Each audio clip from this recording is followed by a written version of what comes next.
विद्यार्थी मित्रो नमस्कार. मी गणेश सूर्यवंशी ऑनलाईन टीचिंगमध्ये आपलं मनपूर्वक स्वागत करतो. मराठी व्याकरण या भागातील वाक्यप्रकार या घटकासंबंधी आज आपण जाणून घेणार आहोत. मित्रो, भाषेचं स्पष्टीकरण करणारं शास्त्र म्हणजे व्याकरणशास्त्र अशी व्याकरणशास्त्राची व्याख्या केली जाते. साधारणपणे वर्णमाला, स्वर, व्यंजन, शब्द, वाक्य असा प्रवास केल्यानंतर किंवा हे सगळे मुद्दे समजून घेतल्यानंतर आपण वाक्य प्रकार या घटकाकडे येत असतो.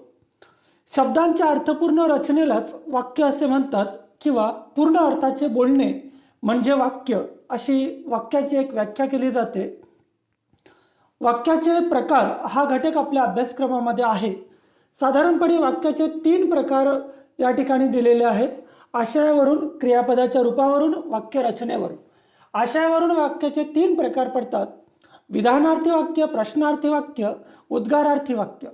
क्रियापदाच्या रूपावरून वाक्याचे 4 प्रकार दिलेले आहेत: स्वार्थी वाक्य, आज्ञार्थी वाक्य, विद्यार्थी आणि संकेतार्थी वाक्य. वाक्य रचनेवरून पुढील 3 प्रकार आहेत: केवळ वाक्य, मिश्र आणि संयुक्त वाक्य. आणि याबरोबरच आणखी चौथा जो प्रकार आहे त्यामध्ये होकारार्थी वाक्य आणि नकारार्थी वाक्य असे देखील प्रकार केले जातात. आशयावरून किंवा भावार्थावरून पडणारे जे वाक्याचे प्रकार आहेत त्यांनाच अर्थानुरोधाने पडणारे वाक्याचे प्रकार असे देखील म्हटले जाते. 12वीच्या अभ्यासक्रमामध्ये साधारणपणे 2 प्रकारचे वाक्य आहेत: आशयावरून किंवा भावार्थावरून पडणारे वाक्याचे प्रकार आणि याबरोबरच क्रियापदाच्या रूपावरून सांगितले जाणारे वाक्याचे प्रकार. अशा या 2 मुद्द्यांचा अभ्यास आपल्या अभ्यासक्रमामध्ये दिलेला आहे. आपण पहिला जो प्रकार आहे यातला आशय आणि भावार्थावरून वाक्याचे प्रकार, यामध्ये साधारणपणे 3 प्रकारचे वाक्य आहेत ते आपण समजून घेतलेलंच आहे: विधानार्थी, प्रश्नार्थी आणि उद्गारार्थी वाक्य. यापैकी पहिला जो प्रकार आहे तो म्हणजे विधानार्थी वाक्य. ज्या वाक्यात केवळ विधान केलेले असते त्याला विधानार्थी वाक्य असं म्हणतात. ही व्याख्या समजून घेतल्यानंतर या वाक्याची जी वैशिष्ट्ये आहेत, या स्वरूपाचं जे वाक्य आहे त्याचे वैशिष्ट्य म्हणजे विधानार्थी वाक्य हे होकारार्थी आणि नकारार्थी अशा दोन्ही प्रकारात मोडते. कोणत्याही स्वरूपातील, कोणत्याही काळातील वस्तुनिष्ठ माहिती या प्रकारच्या वाक्यामध्ये दिली जाते. वाक्याच्या शेवटी पूर्णविराम असतो. म्हणजे विधानार्थी वाक्य ओळखण्याच्या ज्या खुणा आहेत त्या खुणा इथे दिलेल्या आहे की हे वाक्य, या वाक्याला बंधन नाही की ते होकारार्थीच असतं किंवा नकारार्थीच असतं, असं कुठलंही बंधन या वाक्याला नाही. ते कोणत्याही प्रकारामध्ये असू शकतं. याबरोबरच कोणत्याही स्वरूपाची वस्तुनिष्ठ माहिती या प्रकारच्या वाक्यामध्ये दिली जाते. आणि सगळ्यात महत्त्वाचं म्हणजे वाक्याच्या शेवटी पूर्णविराम असतो. या वाक्याचं जे उदाहरण आहे, सचिन तेंडुलकर उत्तम फलंदाज आहे. बघा, सचिन तेंडुलकर या क्रीडापटूविषयीची माहिती या ठिकाणी दिलेली आहे आणि वाक्याच्या शेवटी पूर्णविराम आलेला आहे, म्हणून हे वाक्य विधानार्थी वाक्य आहे. या वाक्यात विधान केलेले आहे, माहिती दिली आहे आणि वाक्याच्या शेवटी पूर्णविराम आहे, म्हणून हे वाक्य विधानार्थी वाक्य आहे असं समजलं जातं. या संबंधीची आणखी काही उदाहरणं आपण या ठिकाणी बघणार आहोत. पहिलं उदाहरण आहे: विटी दांडूचा खेळ अलीकडे फारसा खेळला जात नाही. नकारार्थी वाक्य आहे, परंतु विधानार्थी वाक्याला असं कुठलंही बंधन नसतं, हे आपण आधीच बघितलं आहे. शिक्षक वर्गात शिकवतात. बंडू शाळेत जातो. आई शेतात गेली. 4ही वाक्यांमध्ये कोणत्या ना कोणत्या स्वरूपातील माहिती दिलेली आहे, विधान केलेलं आहे आणि वाक्याच्या शेवटी पूर्णविराम आला आहे, म्हणून ही 4ही वाक्य विधानार्थी वाक्य आहेत.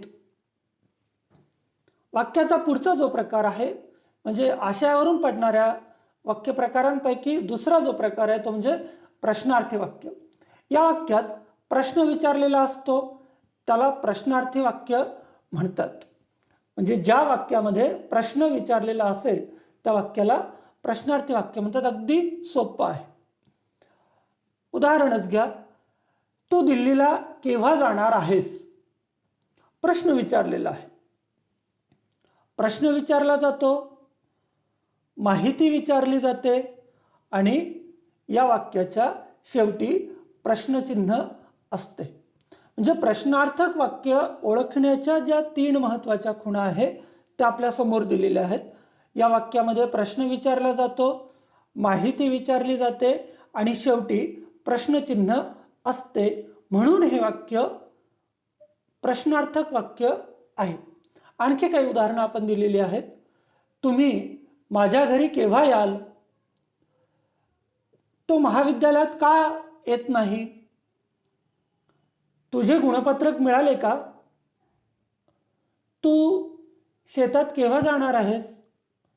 बघा, ही 4ही जी वाक्य आहेत हे वाक्य प्रश्नार्थक वाक्य आहे. आणि पुढचा जो वाक्याचा प्रकार आहे तो म्हणजे उद्गारार्थी वाक्य. ज्या वाक्यात मनातील विशिष्ट भाव उत्कटपणे व्यक्त केलेला असतो त्या वाक्याला उद्गारार्थी वाक्य म्हणतात. तर या वाक्यासंबंधीचं उदाहरण बघू आपण. साधं व्याख्येमधूनच आपल्याला लक्षात आलं असेल की मनातील भावनांचं प्रकटीकरण, मनातल्या ज्या काही तीव्र स्वरूपाच्या ज्या भावना असतात त्या भावनांचं प्रकटीकरण या स्वरूपाच्या वाक्यामध्ये असतं. म्हणजे बघा, एखादा सुंदर आणि राजबिंडा मुलगा आपल्या समोरून जर गेला तर आपण सहज म्हणतो, काय राजबिंडा मुलगा आहे हा, किंवा काय सुंदर मुलगी आहे ही. या स्वरूपाच्या वाक्यामध्ये भावनेचा उद्गार काढलेला असतो. मनातील जी काही उत्कट किंवा उत्स्फूर्त स्वरूपाची जी भावना आहे त्या भावनेचा उद्गार या प्रकारच्या वाक्यात असतो. भावनेची तीव्रता असते आणि यासोबतच केवळ प्रयोगी अव्ययाचा वापर देखील केलेला असतो, परंतु तो बंधनकारकच आहे असं नाही. आणि शेवटी उद्गारवाचक चिन्ह असतं. म्हणजे वाक्यामध्ये ज्या ठिकाणी तीव्र स्वरूपाच्या भावना व्यक्त झालेल्या आहेत त्या ठिकाणी उद्गारवाचक चिन्ह दिलेलं असतं. या संबंधीची आणखी काही उदाहरणं आपण समजून घेऊ.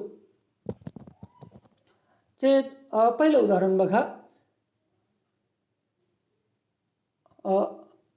अबब, केवढी प्रचंड आग ही. आहा, किती सुंदर देखावा आहे. बाप रे, केवढा मोठा साप. बघा, ही 3ही जी वाक्य आहेत या वाक्यांमध्ये काही ठिकाणी केवळ प्रयोगी अव्ययाचा वापर केलेला आहे. मनातील तीव्र स्वरूपाच्या ज्या भावना आहेत किंवा मनातल्या ज्या उत्कट भावना आहेत त्या भावनांचं प्रकटीकरण आहे.